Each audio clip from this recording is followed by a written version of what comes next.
Good morning, everybody. Just want to thank everybody again for coming out to this month's Senior Living Education Seminar. Woo! Thank you, John. The excitement.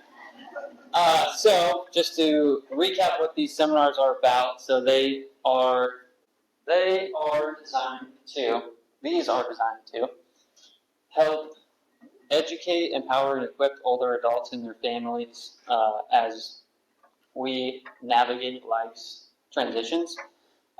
So whether you're just planning ahead for yourself or walking alongside a loved one, we are simply doing this to help you be more educated and informed, and just trying to provide trusted guidance, practical advice, and just overall real world support that you can use in your everyday life. So just want to thank you for taking the time for being here today as well. So one announcement that we have is our Senior Living Community Tour Day is going to be happening on Wednesday, September 10th. So we have two education partners, and they are Park Center, which is located in Newton, and it's a senior living. It's a senior living community, and then we have Hearthstone, which is located in Pella, and we will be essentially doing like an all-day outing to explore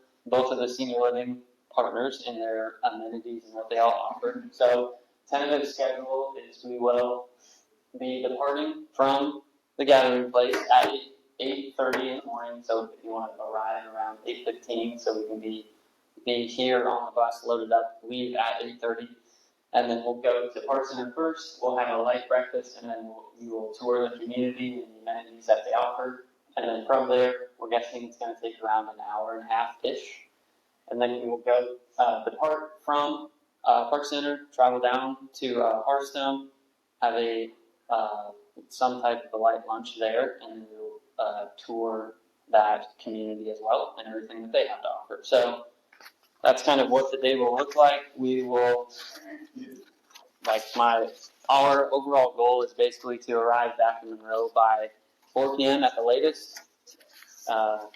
We've never done this before, so we don't know how the timing is going to look. So that's a tentative schedule. A couple important notes: if you do want to sign up, you can. There's a sign-up sheet on the back. We are Wesley Light, which is like the umbrella for Park Center and Hearthstone. They are providing a bus that has 12 seats on it. So right now we're limited to 12 seats. If we have more than 12 people that want to sign up, then we'll figure that piece out. I would like us all to be on a bus rather than traveling individually, because it just, in my opinion, makes the overall feel like more of a community type feel instead of just all arriving there in different cars, and just has a better feel to it, in my opinion. So if you want to add your name, you can do that after the seminar. We'll basically just dig into today's topic, which is, side note, I want to welcome to our team Nancy Doble, who, thank you, John. I did not tell her I was doing this. So she basically is now part of our team. She is helping with setup and teardown and check-in. So if you haven't had a chance to say hi to her, say hi to her. She's doing a really good job, and just really appreciate having her. So thank you, Nancy. So for today's topic, we are going to be talking about understanding end of life with clarity and care. And it is somewhat of a topic from my perspective that many of us try to avoid, but at the end of the day, it's going to touch every single one of us. So talking about death and the dying process doesn't necessarily mean that we're giving up. It just means we're choosing to face it with clarity and compassion and care. So just overall trying to understand what we can expect.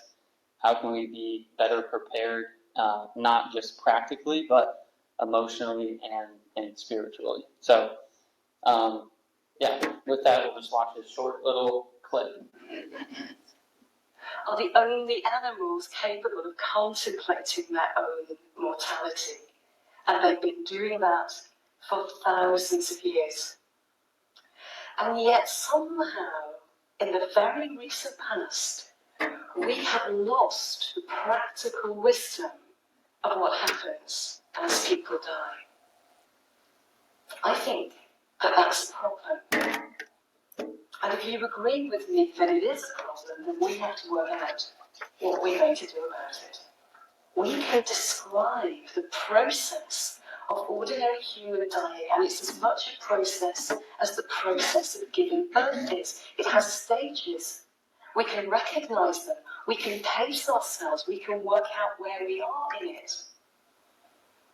But even more fascinating was that realization from watching Sabine's reaction that we can describe ordinary dying to a dying person, and it shines the light of understanding and information into that dark place where all their fears and imagination were at play. So just the short clip just kind of reminds us something. I feel like that most of us might have never been told, but there are dying basically from the research that I've done can be a process. Like she said, just like being born is a process. Obviously, sometimes it could happen unexpectedly, but there are sometimes stages and signs that people go through. So the reason basically for the topic today is because we felt like it's just often not talked about. So we are trying to open the door to these conversations before a crisis might force them. So we have invited a panel of professionals who walk alongside individuals and families during some of the most sacred and difficult moments in their lives. So together they will help us explore how to plan ahead, have honest conversations, and walk through the end of life process with greater clarity and care. So I'll have our two panelists come up and we can go ahead and dive into our panel discussion. Please welcome John and Beth.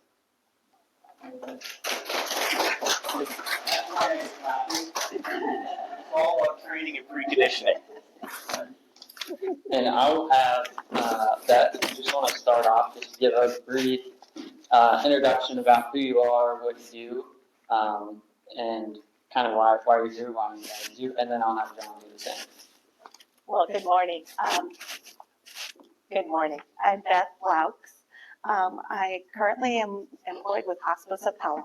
I'm their volunteer coordinator, so I'm the one who's blessed to work with a wonderful team of volunteers, and all of our team at Hospice are nurses and doctors and aides and social workers and everyone together. So I work with Hospice. I think my experience with Hospice went back to long ago. You know, one of my really good friends, her mom had breast cancer, and I just wanted to learn how to walk with somebody going through those last stages. So I took the volunteer training and learned so much, kept my notebook, kept it forever, it's still on my shelf. I still reference it. And then later on went through terminal illness and dying with my own parents. Came back, thought I'd be a volunteer, and instead of being a volunteer, I ended up going through it with my dad when he was in hospice and when he passed away. And then my mom passed away not long ago too. So anyway, I feel like my whole life I've been blessed to come alongside people, and that's what I like to do, is just come alongside, walk with them through difficult times. So I'm a trained Stevens minister. I have been involved in different ministries through church and currently now through hospice. So I'm delighted to be here this morning. Thank you. John Dunwell, I pastor here in town at Gateway Church, Monroe. Also have some other capacities that I work in, but have been in ministry professionally organized, ordained since about 1988. pastored in Orlando, Florida for 21 years, Minnesota, planted a church there in about 4 years, and now am doing some work here in Monroe.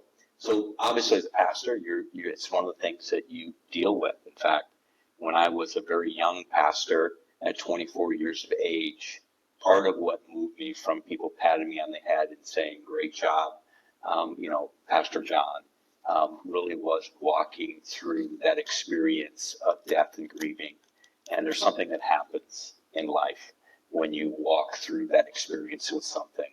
I can even tell you experiences when I was senior chaplain for Orange County Sheriff's Office, large agency, Orlando, Florida, when I would do death notifications at Disney. What happened in those 6 hours of telling a family who was vacationing in Florida about the loss of a loved one created bonds that just never end. They just go on and on and on because something happens in those moments, not only for obviously the person who's died, but specifically for the family and those around them, that just create those kinds of bonds and connections as you walk through something that is a life-changing experience for anyone who walks through death, even as a loved one. So it's something that always raises questions. There's one quick story for you, past introduction. When I was pastoring in Orlando, my boys were young and they had such a fond memory of ministry, which is one of the highlights of my ministry. My boys loved ministry, but my boys would often participate with me. So I remember my boys would help me at funerals and the setup and the tear down and all those different things. And I remember talking to my one boy, that oldest boy, who one day we were talking about where he stood in his relationship with Christ.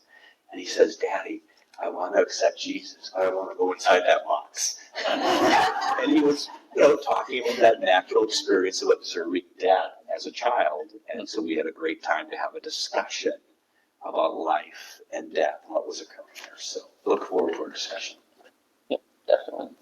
So just kind of piggybacking off that and just thinking about the overall process and trying to make sense of it.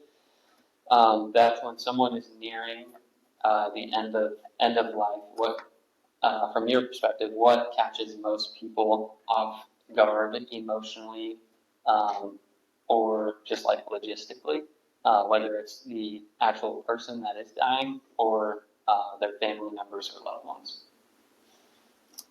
I think that often we're surprised by it, maybe, even if it's anticipated, or we're I think sometimes how frightening it can be to people. Sometimes I think it's C.S. Lewis who said, "I never realized how much grief would feel like fear." And I think that's it. Sometimes just the unknown. And you're right, we don't talk about it. So I think it can catch people off guard, and sometimes they feel alone or afraid. But I want them to know that there are people in your community, there in your church, who are just a phone call away, who walk through that with them. Because lots of times it's new territory.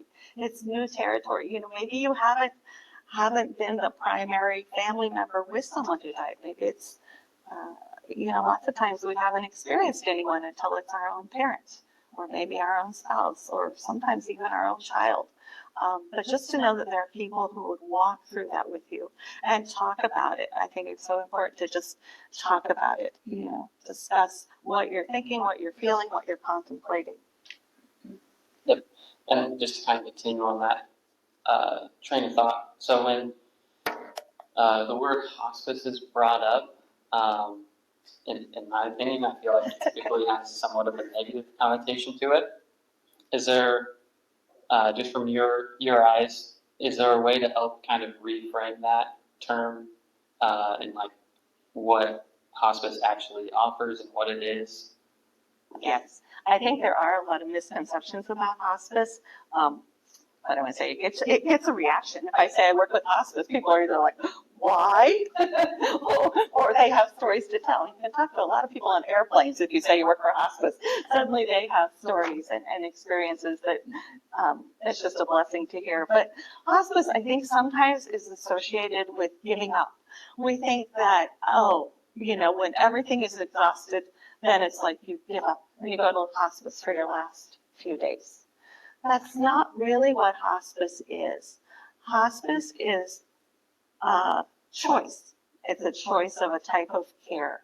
And we can care for people with anyone with a diagnosis of 6 months or less.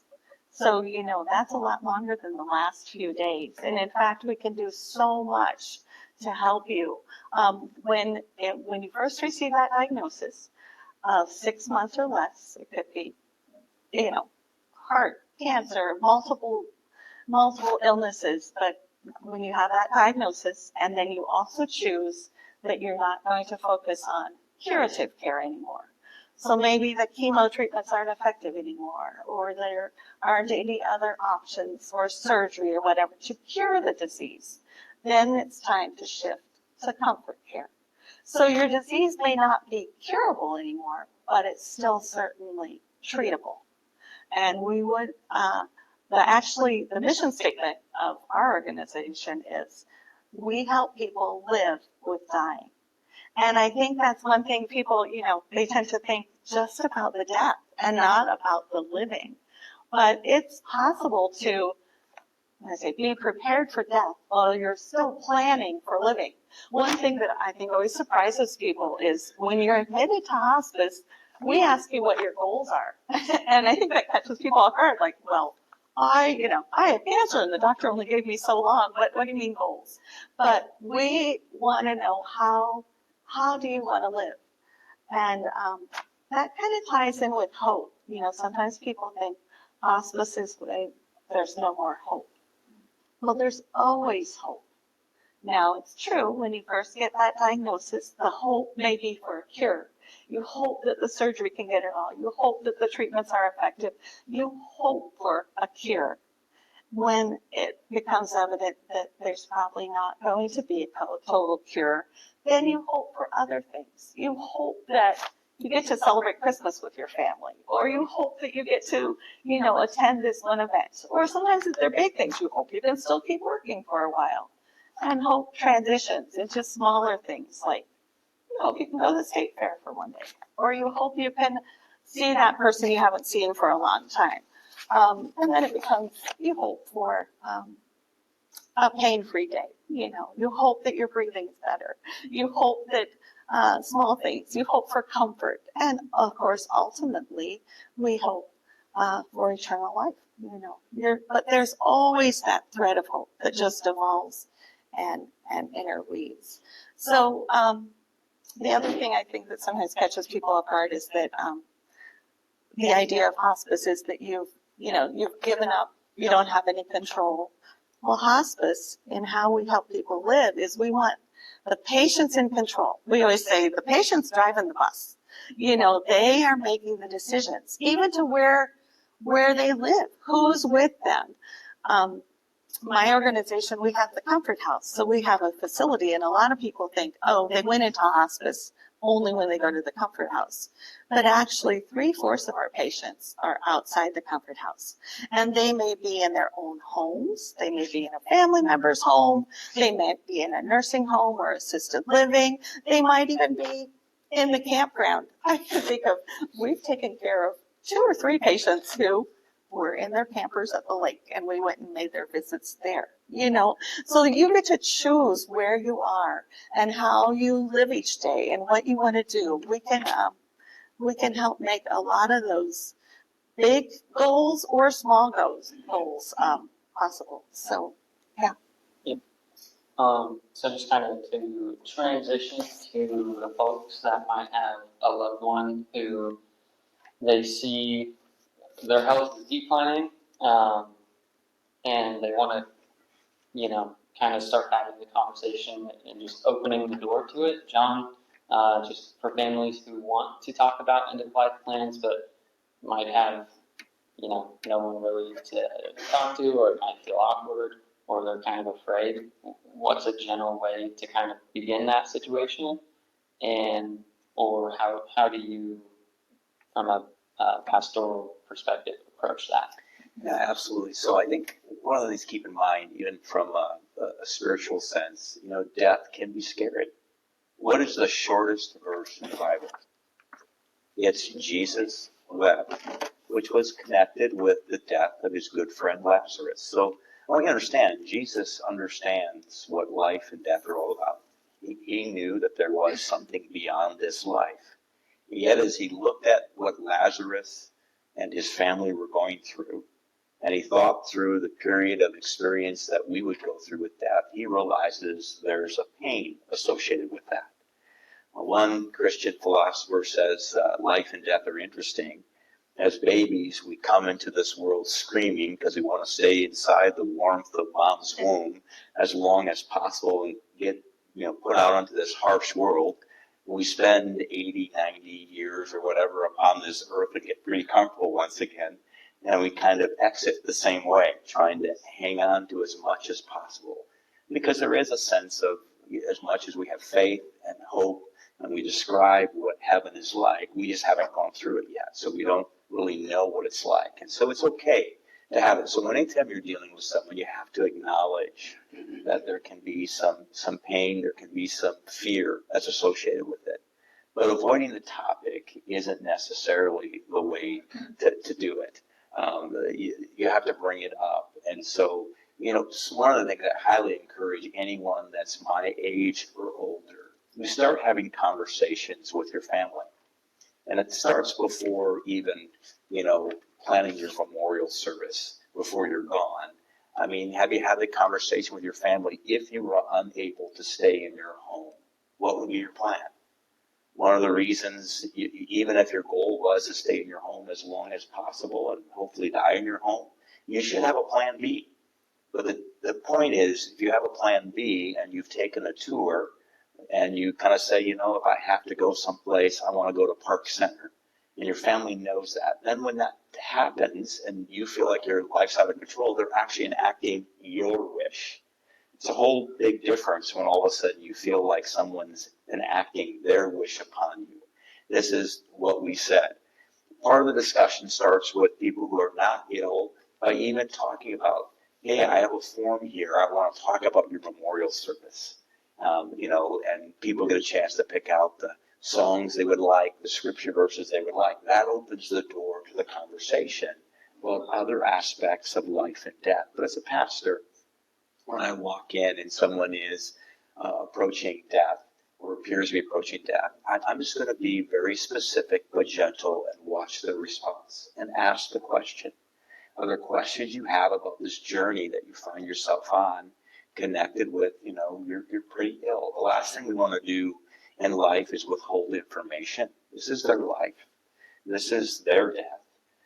And people get a chance to have how they want to enact that. My mother-in-law, which is one of the deaths that I recently had that was progressive disease, the miracle that Jesus did in her life, in her death, was as powerful as if she had been healed. The ministry of how she lived her death was as powerful as if Jesus had come and caused her to have full health back. Her grandkids and her children were greatly impacted how she walked that journey, the preparation she made. She had the opportunity to say to her daughter, hey, as I've been ill, I wrote your dad all kinds of emails over the last couple of years, from picking up the milk to how much I appreciate you. I want him to never, ever, ever, ever focus on the times he got frustrated. I want him to remember how well he cared for me and how much I appreciate that. So she said, at my service, after it's done, will you give Dean a collection of all those emails? And so at the memorial service I had a collection of all those emails. Little one-liners, how much I love you, how much I appreciate you. She had a chance to do that. She got a chance to prepare her children and walk through that discussion. Even at the hospital, when she's on her last thing, I had already had the discussion, said, have you talked about what you want to do and what kind of things you want to have happen? So we're at the hospital. My father-in-law is overwhelmed with losing his wife, and the doctor says, we've got some decisions to make, and Dean turns to me and says, we've talked this all over with John. Go ahead and just ask John. And I said, Doc, Judy, she's in control. She can hear you. And so we said, Judy, here's what I understand to be your last wishes. You want extraordinary measures up to the point of where it brings your heart back, but you don't want to starve to death. You want to stay here and you'd rather not go someplace else. And so she decided, and she knew that her time was short. She knew she had days left. And she made that decision. But that was something we had talked about long in advance. So you have to be willing to step out, and it may be uncomfortable for you. But it's an important question to have. If I were in my shoes at 59 years old, these are discussions you start to have with your children now. You pull aside when you're feeling wonderful and you say, hey, can we have a discussion? Pastor, can I share with you some things? I don't plan on dying for the next 20 years, but can we have a discussion about what that life looks, how I want to handle the end of my life? And the same thing with your kids, and the same thing potentially with your doctor. You have it on a piece of paper, and you get a chance to do that. So usually starting the discussion earlier, but in that moment you have questions. Have you thought about what you want this to look like? Here are some options. And you are watching the lead of the person. As Beth has said so clearly, is remember, I'm a pastor, but it's not my life. It belongs to them. And it's between them and God. And so I have to watch their pacing. So there are times people aren't open to my spiritual message. It's not time for me to force myself on them. That's a decision that they've made with who? Between themselves, their family, and even God. And I have to respect that. And I want to respect that. I don't get a chance to take advantage of that just because someone happens to be dying. They're still in control of their life. Remember, that's, from my theological perspective, that's the desire that's the power that God gave them. And I don't get a chance to say, God gave that power, I'm going to take it back and take advantage of you this moment. Honest questions, honest discussions. The sooner the better. And the more you originate those things, the better. And that means everything about where I'd want to go if I could stay in my home, what would be my desire. And so it's down to what I want to have in my service. For most people, when I was pastoring, fairly new at Gateway, I had a sheet of paper in my office. I knew quite a bit about what they wanted because I was down saying, hey, we're having a meeting with our seniors group and we're going to talk about life and death, and we're going to give you a chance to fill out a form. And so it was fun to pull out and say, well, here's everything you need to know right here, or here's the funeral home I've chosen. Family has that typically. But down to the songs, the scripture verses, what kind of service they want, what kind of care they want, their last concerns and wishes. And so the more preparation, the better. I'll just say this. Our culture is not used to talking about death. We try to avoid it. But death can be something that you get a chance also to say, this is the message I want to give through my death to my grandchildren, to my children, to even my community. And so, like I said as it began, that's an important aspect to be able to allow people to be empowered to do that. Harder for kids to ask that question, easier for a pastor or a hospice or for you to actually enact that yourself and say, let's have a discussion. So. Very good. It's something I think I say this probably at every seminar, but the hard conversations are typically the healthy conversations. Yeah. So even though they're weighty, they're good to have. So just kind of thinking through that as well. So when would you say the right time would be to bring up hospice care? And how can families introduce it in a way that feels compassionate and not as confrontational to their loved one? Well, I would say, not used to a mic. I would say that the best time to bring up hospice care is when you don't need it yet, early on. And I think sometimes the hardest thing is just to know how to start those conversations. Kind of like John was saying, it's hard to know how to break the ice. How do you bring that up? I think like this meeting here today is a perfect example. It gives you something to say to your loved one or to your family, or to go home and say, I was at this meeting at Monroe and it just got me thinking, or I was talking to someone from hospice and it made me think about, what would I want? Or it made me say, or it can make you say, so Mom, what would you want, or what do you think about that? Even funerals bring that up, when you attend a funeral and you leave. I remember having discussions with my parents and then saying, oh, what did you think about that, Mom? Or what do you want the message of your funeral to be? Or what do you want your last days to be like? And I think once you just kind of open that discussion, it makes it easier to bring it up periodically then. I know in my family, of course, my kids have lived with me working for hospice for over 15 years. And so we tend to just say things, and we just say like, oh, they're for the book, like a song comes on the radio and I say to my kids, oh, Bound for Glory, I could die while that's playing, or different things that it opens up the topic of conversation. And it, even not just hospice, but the whole, like, where would you want to be living? When will it be time to move to a care facility? When would it be time to move into hospice? Would you want to die at home or in a comfort house or serenity house? All those things, I think, starting and talking earlier and often. The other thing that I think is important to know when it comes to hospice is anyone can refer to hospice. Sometimes we think, oh, your doctor has to give you the referral. The doctor has to make that call. Anyone can call hospice. It can be the patient themselves. It can be a family member. You can just call hospice and say, here's what's happening with my mom. We received this diagnosis, or here's how we've seen her really decline. And just ask, do you think it might be time for hospice?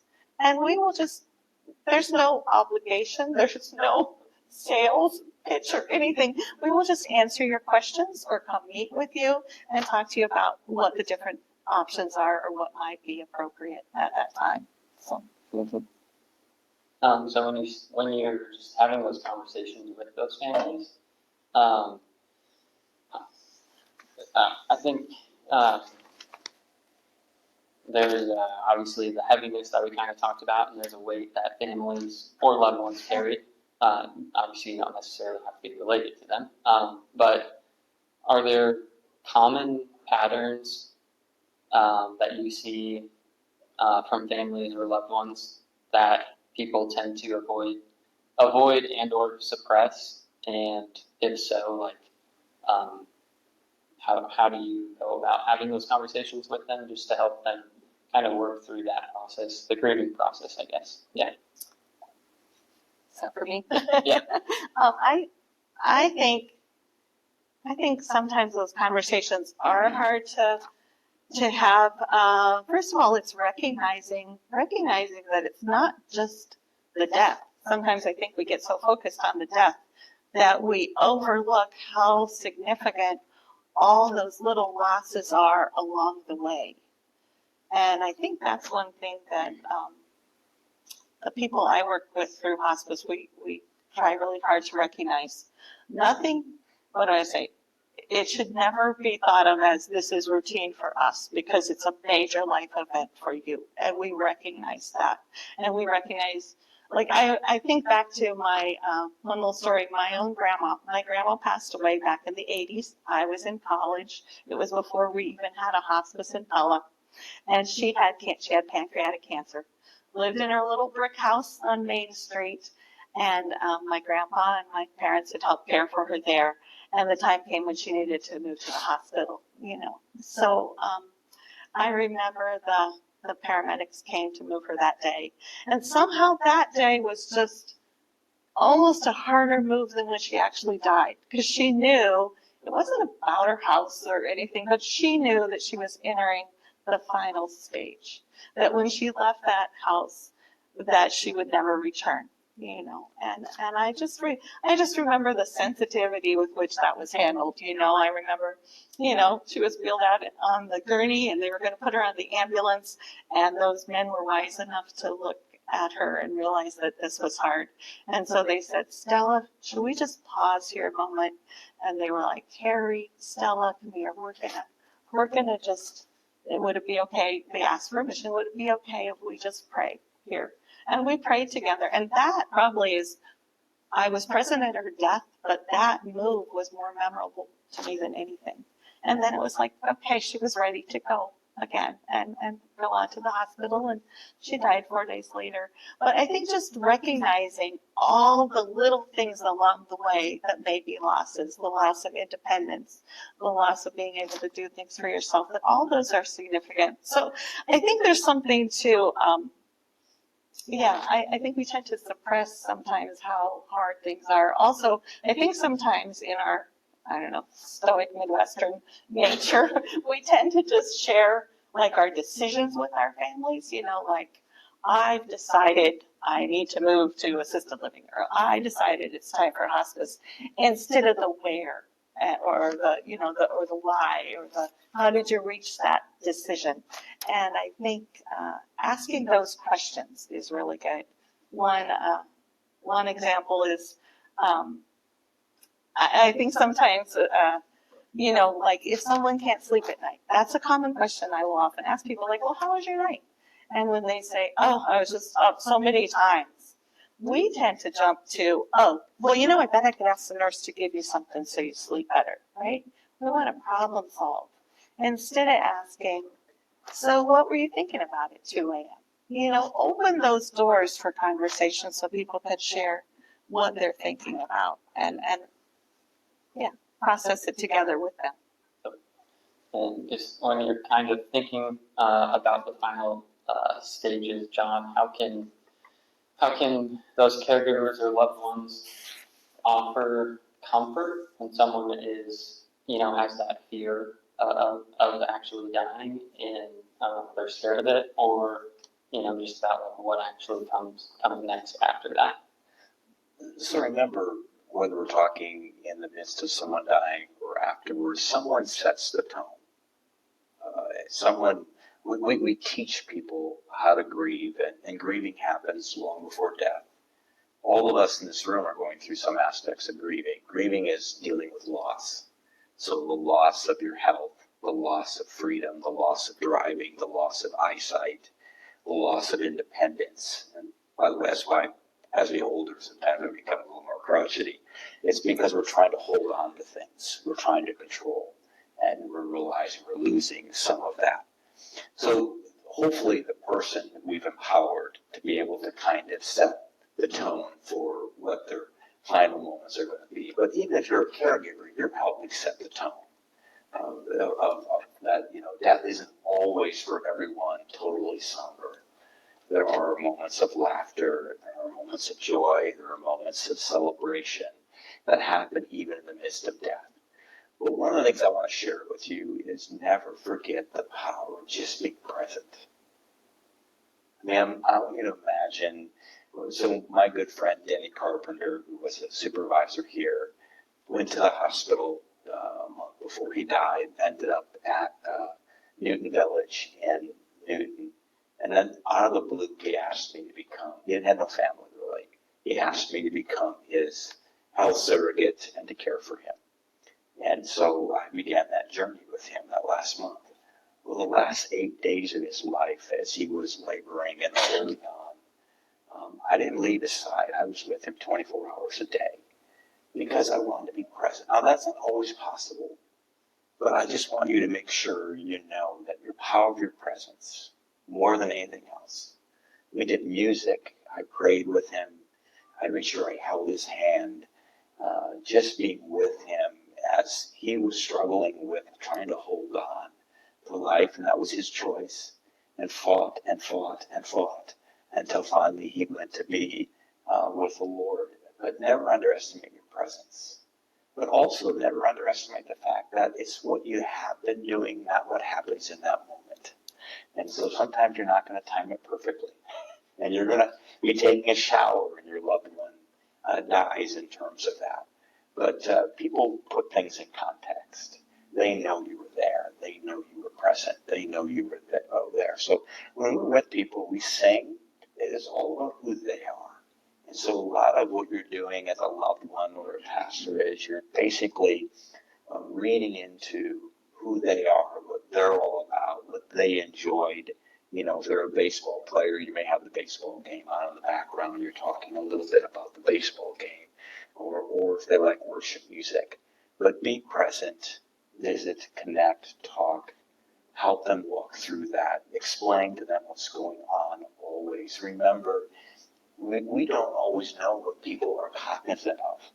And so who wants to just have someone just doing something to you and to say, hey, Denny, right now we're going to go have the doctor, we're going to have you get washed. Like, just so you know, like in that situation for Denny, hospice was with me 2 weeks prior to that. So there's the staff at Newton Village, and then the hospice staff comes in, and we do all kinds of things together. And it's a real cooperative relationship. And it's all about taking care of Denny and making him comfortable and ministering to him physically, soulishly, and spiritually across the board. And so you're constantly, I would say, in communication, sharing your presence, and just being there and helping them walk through that. Never underestimate the power of that. Guests coming in appropriately and even saying goodbye can be helpful. And just saying, now's the time, and I want you to know I love you, I care for you. But, you know, if God's calling you home, please, you feel free to reach out to him and to accept what he has for you beyond here. But we're here with you. We love you. We care for you. And it's a powerful, powerful time. Gone through that numerous times with people. There's no greater honor than being with someone as they're going to be with the Lord and being present with them and walking that journey with them.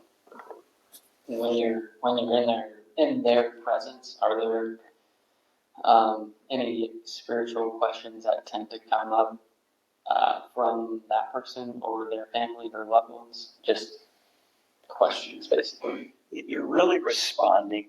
First and foremost, you're watching, you're listening, you're responding to who they are. God will open opportunities. So one of the things I have to remind young pastors is you don't need to create the opportunity. God loves that person far more than you love them. And he knows what he's doing. So it's never about us foisting ourselves upon someone, getting them scared to make a decision that maybe haven't thought through or completely comprehend. So you're responding to them. You're responding to experiences they're going through. You're asking them, do you have questions? Do you have questions about what happens after this? And there are times, because I have a relationship with someone, I can easily ask, you know, how are you thinking about death? Are you thinking about what comes after this? Do you have some things maybe we want to talk about? And people are pretty frank. People are pretty open. I've had people look at me and say, no, not interested. And I think we have to respect that. Does that mean I, as a pastor, say, adios, amigos? No. That's not what Jesus did. That's not what God the Father did. I don't know what's going to happen in moments. I'm still there to minister, to love, to care. But I'm going to ask the open question. I'm going to respond to things that God brings across the path where there's an open door to have a conversation. I'm not there to get another notch in my belt. I'm not there to say I got one more done at a deathbed. There is a certain sense where that can be manipulative. Even though we're talking about life and death, it can be manipulative and maybe gets in the way of what God wants to do. Here's what I'm assured of. This is John's theology. God loves whoever is dying far more than anyone else does. They will never go before their Maker without having unbelievable opportunities to be able to respond to him. So even if I blow it, that doesn't stop God. You can't thwart the love, the grace, the movement of God. So I don't have this burden on my shoulders and it's all up to me. I've got just a short window to get this thing in here. And that comes from my church tradition that we sometimes look at life and death that way. We got to be careful about that. No, God loves that person. I'm responding in the moment of what God, doors that God opens up. And I'm responding to where he has them on their journey. And I'm looking for that opportunity to engage in conversation. And we'll ask a direct question that says, have you thought about this? Do you have some questions about, can I share with you what I believe about what happened? happens in life and death. And when they give me permission, absolutely, in terms of that, then I can take that time to walk. But I'm still responding to them and how God is leading them. Yep. And then Beth, when people are, you know, going to hospice or, you know, at their, wherever they're located, are there anything that comes up from them, like specifically about hospice that they might, you know, have questions on, or just like, maybe a myth about hospice that, isn't true? Is it true? Yeah. Well, there are many, probably. Well, I'm trying to think. You know, I think sometimes they believe, that we hasten death. We had somebody ask before, like, oh, well, like, when are you going to give me the pill? You know, it's like, well, we don't do that. We don't hasten or delay death. We just want to keep you as comfortable as possible. So much of what we do is even just education of what to expect, and that can help allay fears too.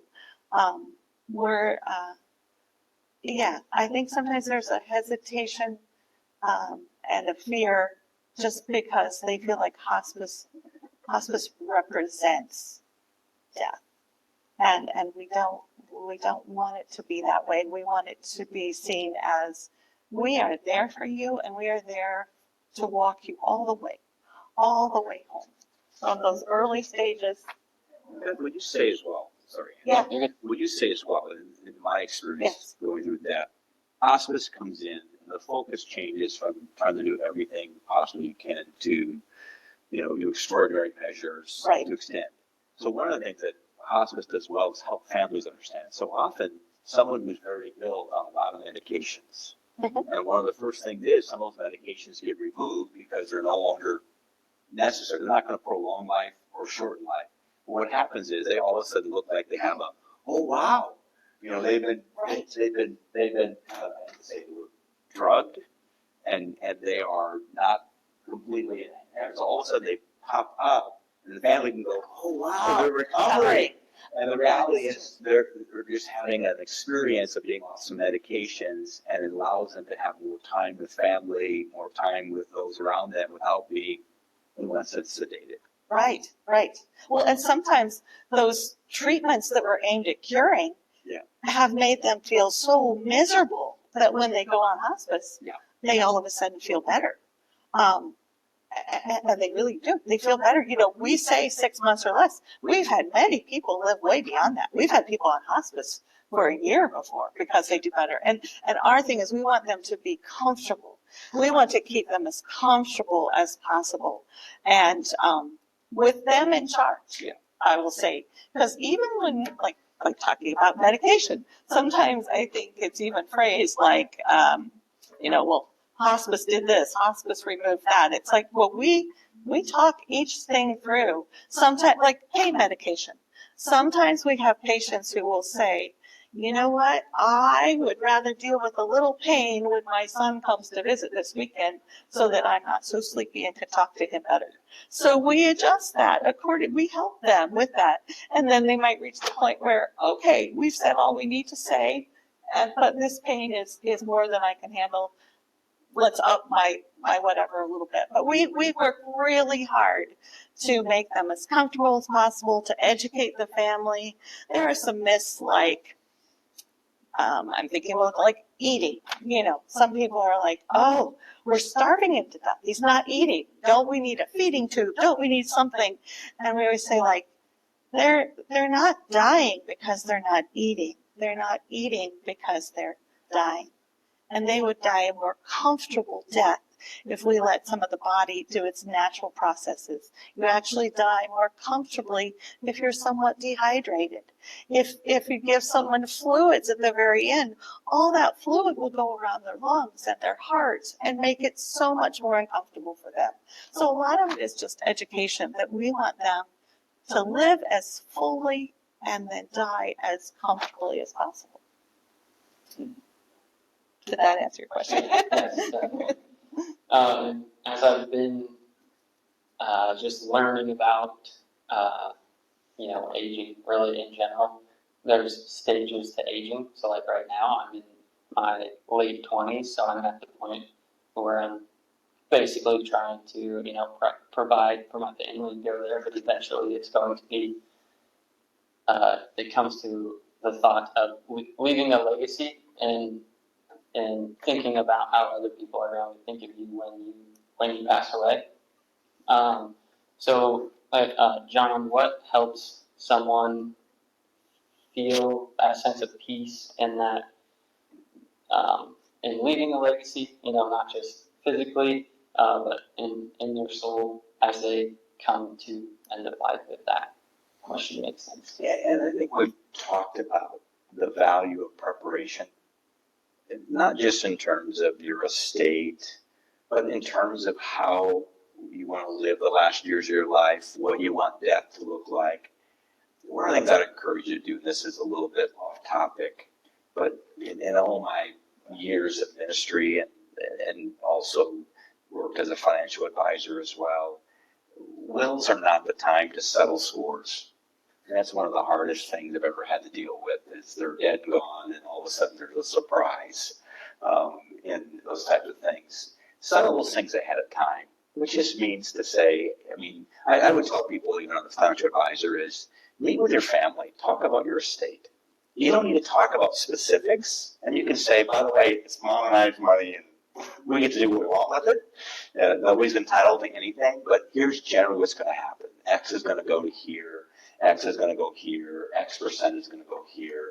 That may change, but what it does is you want to create a smooth road for your family so you don't have those arguments. And if there was, hey, I loaned you X number of dollars and pay it back, you say that before you die. You say, hey, by the way, that loan that we gave you, that we don't want to get paid back. We're just going to take that out of the estate. Now that's settled, and it doesn't leave stuff behind. So when I talk about those things, those are important things to have conversations while you're very healthy, you're not feeling sick, you're not feeling low in energy from finances to life to all those types of things. You want to do preparation, and that means conversations, talk about it. You don't have to talk about specifics, you can talk in general terms. And that makes it easier for you to settle those things in your own heart, to know that things are taken care of. And so you had an opportunity. I will tell you, with a death I did not long ago, I was settling the person's estate in the last 2 weeks of their life. But it was an anxiety for them. I mean, I had to bring in a lawyer up here. I had to judge their competency. And that was just an anxiety for them that we didn't need to go through because we already knew what their estate plan was, but they never had done what? They had never made the preparations. Just had never gotten it signed. And so then he had arrested his soul and he was ready to go, but he wanted to make sure this was taken care of in terms of that. So preparation, have conversations. One of the things that I encourage all of us to do is clean out our dirty closets, the unresolved conflicts. My biggest problem in the sheriff's office in Orange County was huge when I was doing funerals and things, and we had death of a deputy. It was dealing with all the messes. I had to keep who was not allowed at the funeral, and this girlfriend away from this wife, and I didn't change my life insurance benefits, so it went to the ex-wife rather than the current wife. I would do a periodic, at my age, a 1-year inventory of just saying, what do I need to change? Just look at it. It doesn't have to be with a professional. Just walking through all of those areas of preparation. Just what you want to change. Because things do change. And it's hard to do that when you're not feeling well. It's hard to do that when all of a sudden there are days you're in control of your faculties and days you're not in control of faculties. And there is coming a day when you may not be able to make that decision. And someone else is going to be empowered. So who is empowered in your life that you trust? That you would say, hey, would you make that decision? It isn't always a family member, by the way. I mean, I'm a trustee for my best friend who died of a brain tumor's estate. I've been a trustee of that estate for his wife and his 2 kids for 13 years. I've been a trustee. And that responsibility goes on forever almost. I make the financial decisions, but I'm not a family member. I'm just a good friend who's not in the midst of the web of relationships. So I get to make different decisions sometimes than maybe a family member would make. Those are things you do early on in preparation. Clean the closets out, have that conversation with someone who's broken. It can just be sending a note saying, you know, I've had this grudge. I just want to know if you ever want to talk about it. I would like to get it taken care of. I just want to not have that hanging out in my closet because it bothers me. And take the time and energy to do some of those things, particularly with family, in terms of that. Yep. And just have to sit here and listen. Preparation, you said preparation and planning can help create a smooth transition. So obviously that's why we're having the conversation today. It's just to get people to think. And then another thing that I wrote down as well is hospice equals comfort with that person being in charge. So those are a couple, I guess, notes and takeaways that I took away from it. But is there anything else that either of you feel like was left unsaid? Any other pieces of advice that you would throw out there that, for people that are currently walking through the journey? Just one thing. At our age, talk about it. You get more comfortable. It's like any other topic. You start with small conversations, and the next time it's a little bit bigger conversation. You have to get comfortable with the discussion. So I would say make a goal of having a small conversation, whether that be with your spouse, or whether that be with your children, whether that be with your pastor. Have a small conversation. That will allow you to feel a little more comfortable, a little further next time, and then next time a little further. Where we really need to realize we are all going to die. And so we want to be able to get ourselves prepared for that, and be able to feel like we're not just reacting, but we're actually allowing the Lord to whatever come behind me here. I think it's the Legion. I thought maybe there was something that went through the door. I just reiterate what John said about talk about it. Start those conversations early, make them feel natural. Just good communication. Say the things that you want to say so that it's not all condensed into a time when, your final days, I guess you would say, when I think people are weary and scared and overwhelmed, taking care of that ahead of time. We used to always say, I think dealing with death gives living perspective. When you get those things out of the way and kind of settled and things have been said and it's always open topic for conversation with your loved ones, then you can focus on living and how you want to spend the days and what legacy you want to leave with your family. Yes. That's thank you both. We can open it up to Q&A. We have a few minutes. Does anyone have any questions? Jim? John, you alluded to it already, but I've heard a situation where there's fractures in family members and unresolved situations and unforgiveness. How much easier is it when that is resolved for the dying person? Oh, it's huge. Most fractures are not like, oh, I had no idea. They know it's there, and it's a weight on their shoulders. It's an unresolved weight. And so I think there's great value in working through those things prior to the end. And that's not just for the person who's dying. That's also for, myself as a son, for my mom and dad. There's part of the things that, on our end, we have to work through to let go, that we may never get the opportunity to fully resolve with our parents because they just didn't do their part. We always have to focus on doing our part. But yes, it's a huge, huge issue. There were so many times. I just can't tell you how often there can be messes that we leave behind. And it just makes it easier for the family to grieve in terms of that. We're always teaching people. So you can teach your children and your grandchildren about life through your death. You can teach your children and grandchildren what does grieving look like, and how do we approach these things. And so you have an opportunity to leave a significant legacy of example for what death looks like and the hope that you have or how you wanted to walk into this experience in life by even doing this. This is pastoral. I'm preaching on family on Sunday, so it's right on the tip of my tongue. My boys, I have two boys, 20 and 21, going to be 21 in September, and 24. They learn about grace and forgiveness, not by my integrity. They learn about grace and forgiveness through my confession. And so I want my boys not just to see, oh, Dad's a great example, I want to follow his life. They also need to see Dad's a sinner just like me. And he also demonstrated for me what it means to say, I was wrong.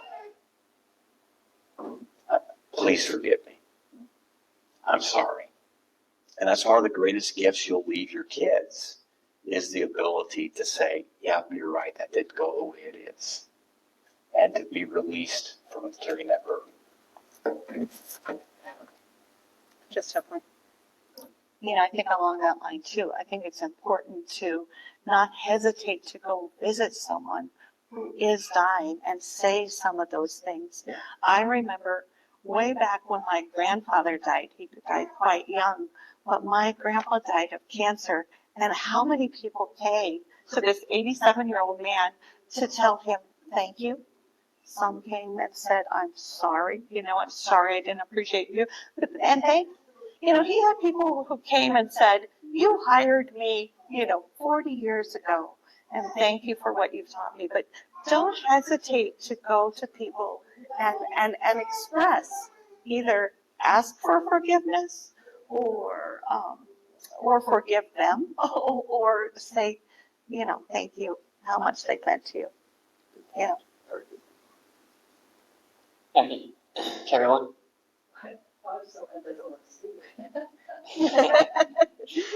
Well, then I think you. I think we respect. We respect that. Yeah. Well, I mean, Yeah. like the family member, they don't want to see you. There are other ways we can communicate today. So one of the things I think we respect, but if you think that I want to make sure they hear me, that's time for a letter, time for an email. But I would always say, anytime we're involved in that aspect, we read our own mail, which means they have a whole bunch of stuff maybe they need to deal with. It's not time for me to try to play referee and judge and say, well, what you did was something. It's just time to talk about your part of it. And that is, and it's involved these three things. I was wrong. I'm sorry. Please forgive me. There may be stuff they have to do in their part, but the letters that don't work out are the ones where you rehash the story. And what you say is, let me tell you what you did wrong, and let me tell you why I did this. What you want to say is, regardless of what happened, it's about keeping our own closets clean. We're not in control of someone else's closet and how dirty it is, but I've done my part. But we never, like I said, we never force ourselves upon someone else. We always respond to their openness. Key would say in life, though, is I don't care how hard hurt you have been, one of the things that forgiveness brings in. Remember, forgiveness and reconciliation are two different processes. I can forgive someone without being reconciled. I can tell you examples where I've had sexual abuse, where a daughter forgives dad. It doesn't mean she's going to be reconciled to allowing that grandfather to watch grandchildren. I'm using an obvious example. But it means she said, I allow you back in the human race. I allow you to receive the same grace and forgiveness that I have received. But it doesn't mean I'm going to like to watch my kids. So those are two different processes we walk through. And so what we're doing is just working on forgiveness. Reconciliation is a process that involves two people and openness between two people. And then it also involves a rebuilding of trust. You're working on forgiveness. And it basically says, I'm going to allow you to be someone who needs grace and forgiveness right now. I mean, the same as I need it. Well, I'm not in the show, but hope it's where it's at, Yeah. but for some reason, there's, a reception. Yeah, and here's the assurance from my faith perspective. You do your part. You ask God to search me and try me, see if there be any wicked way in me. You confess what you need to confess. And here's the good news is, there is coming a day when we're going to know whether O.J. Simpson really committed the murder or not. And what I mean is, it's not left undealt with. There will be light. And by the way, we're forgiven. We're like, oh crap, I guess there was more on my part than I realized. That's okay. We're covered by the blood of Jesus. But the reality is, there will come judgment. When Jesus said, Father, forgive them, for they know not what they do, what he was saying was, you don't have to punish him for my sake. You don't have to, Lord. I leave total justice into your hands. I don't claim, strike them for what they did to me. I trust you, Father. And so part of what you're doing is saying, Lord, I've done what I think I need to do. I'd love for restoration to occur, but I trust that in your hands. And I even rest in that and don't live in a sense of trying to be a politician. I'm a state representative. I walk into rooms where people walk out of because I'm from the wrong party. You just got to get used to it. So I can't control that. That's just people's ugliness, and that's not how we're called to behave and act, but that's okay. Thank you for your question. He's trying to tell me to shut up. Thank you for your question. I'll go ahead and wrap things up, but just thank you to John and Beth for just sharing all of your wisdom with us today. And we are very just grateful for your time, thoughtfulness, and the heart you brought to this conversation. And just want to thank you and thank you everybody for coming and just taking time out of the day to be here. These seminars are only as meaningful as the people who show up. So I'm truly grateful for everyone that's here. And I would encourage you just to look to your left and then look to your right and just ask yourself who else should be here, who else could benefit from these types of conversations. So that's just something I would encourage you to do. So let's potentially see if we can invite them next time to our next topic, which is emergency preparedness for older adults. And it's pretty self-explanatory. It'll be as it sounds. I'm going to bring in a police officer, a firefighter, and then an EMT, I think is who we have all lined up. So these seminars are always on the first Thursday of every month, so it'll be Thursday, September 4th at 10 a.m. And yeah, that's kind of what that looks like. Two other things. If you want to be automatically registered for next month's seminar, you can put your name tag in the clear bin back there, and we will get you signed up. And then, obviously, our education partners will be hanging out. Montessa in the back, feel free to have a conversation with her. And then our panelists will be hanging out as well. So feel free to just ask them any questions. They're here to be a resource for everyone.